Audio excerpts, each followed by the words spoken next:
السلام علیکم ورحمۃ اللہ۔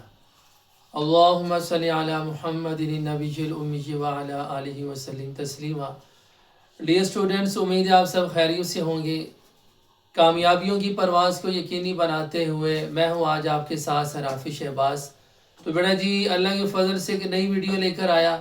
تو بیٹا جی آج جو ویڈیو ہے، جو کلاس ہے وہ 10th ہے اور سبجیکٹ ہے اردو، اور بیٹا جی جو ٹاپک ہے وہ ہے تفہیم عبارت۔ تو بیٹا جی میں اپنی ویڈیو سٹارٹ کروں اس سے پہلے میرے چینل کو سبسکرائب بھی کر دیں، بیل آئیکن بھی کیجیے اور پیارا سا کمنٹ بھی کیجیے گا۔ تو غور سے بیٹا دیکھیے گا، بسم اللہ الرحمن الرحیم۔ ابتدا ہے رب جلیل کے اس بابرکت نام سے جو بڑا مہربان نہایت رحم والا ہے۔ بیٹا جی یہ سوال نمبر ہے 4، 10th کلاس کا اردو کا جو پیپر ہے بیٹا جی اس کا یہ آخری سوال ہے۔ سوال نمبر 7 وہ ہے تفہیم عبارت۔ تو بیٹا جی درج ذیل پیراگراف کو غور سے پڑھنا ہوتا ہے اور نیچے دیے گئے سوالات کے جواب دینے۔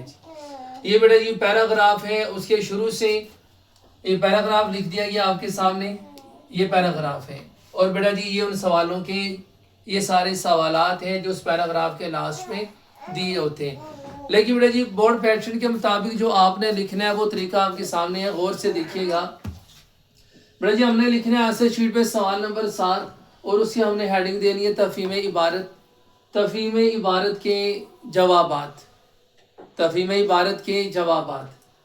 بیٹا جی اس کے بعد اب جس طرح یہ شارٹ کویسچن لکھے بیٹا جی اس طرح 1 بائی 1 ایک ایک کر کے یہاں ہم نے شارٹ کویسچن نہیں لکھنا بیٹا جی، بلکہ ہم نے جو سوال لکھنا ہے اس کا ہم نے یہاں نمبر دینا ہے، اس کا نمبر دیا، اور بیٹا جی اس سوال میں سے جو ہیڈنگ بنتی ہے بیٹا جی وہ ہیڈنگ ہم نے یہاں لکھنی ہے۔ سمندر کا نظارہ بیٹا یہ پہلی ہیڈنگ اس کو انڈرلائن کیا، رابطہ کیا، کہ یہاں ہم نے شارٹ کویسچن نہیں لکھنا بیٹا جی، بلکہ ہم نے جو سوال لکھنا ہے اس کا ہم نے یہاں نمبر دینا ہے، اس کا نمبر دیا، اور بیٹا جی اس سوال میں سے جو ہیڈنگ بنتی ہے بیٹا جی وہ ہیڈنگ ہم نے یہاں لکھنی ہے۔ سمندر کا نظارہ بیٹا یہ پہلی ہیڈنگ اس کو انڈرلائن کیا، رابطہ کی علامت پھر ہم نے وہ لکھ دینا ہے۔ دوسرا سوال بیٹا جی پھر اس کی ہیڈنگ دی، پھر ہم نے اس کی ہیڈنگ تختہ جہاز، پھر تیسرا سمندر کا منظر، اور پھر افق، اور بیٹا یہ 5واں ہے عنوان۔ بیٹا اس طرح ہیڈنگ وائز ہم نے نمبر دے کے ہیڈنگ بنا کے نمبرنگ کی، پھر ہیڈنگ بنائی بیٹا جی، اس طرح اس کو ہم نے کیا کرنا ہے، بڑھاتے چلے جانا ہے۔ کسی صورت بھی بیٹا جی ایک تو جو سوالیہ عبارت ہے وہ نہیں لکھنی، نمبر 2 سوال نہیں لکھنے ہوتے، بلکہ اس سوال میں جس چیز کے بارے میں کویسچن ہوتے ہیں انہی 2 لفظوں کو ہیڈنگ بنا کے آپ کے سامنے ان ہیڈنگ کے مطابق اس کا آنسر لکھنا ہوتا ہے۔